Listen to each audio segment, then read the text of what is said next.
Hi అండి అందరికీ welcome back to my channel Telangana వంటలు బీబీకే.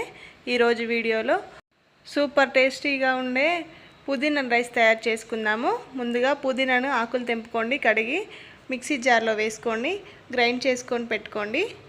ఇప్పుడు ఒక బౌల్ తీసుకోండి, అందులో ఉడికించిన అన్నాన్ని వేసుకోండి. అందులో ఒక స్పూను సాల్ట్ వేసుకొని కలుపుకోండి. ఇలా కలిపి పక్కన పెట్టుకోండి.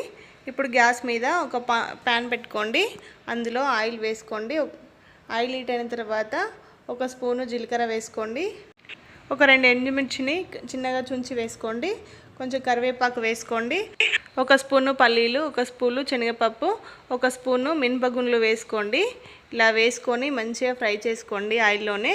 ఇలా ఆయిల్లో ఫ్రై అయిన తర్వాత ముందుగా మిక్సీ పట్టుకున్న పుదీనా రసాన్ని వేసుకోండి. ఇలా వేసుకొని గ్యాస్ని లో ఫ్లేమ్లో పెట్టుకొని పచ్చివాసన పోయేంత వరకు కలుపుకోండి. ఇప్పుడు ఇందులో మనం ఉప్పు కలుపుకున్న అన్నాన్ని వేసుకొని మొత్తం కలుపుకొని ఒక 2-3 నిమిషాలు గ్యాస్ని హై ఫ్లేమ్లో పెట్టుకొని కలుపుకోండి. ఇలా పర్ఫెక్ట్గా పడుతుందండి రైస్కి ఈ పుదీనా రసం ఫ్లేవర్ చాలా పర్ఫెక్ట్గా పడుతుంది.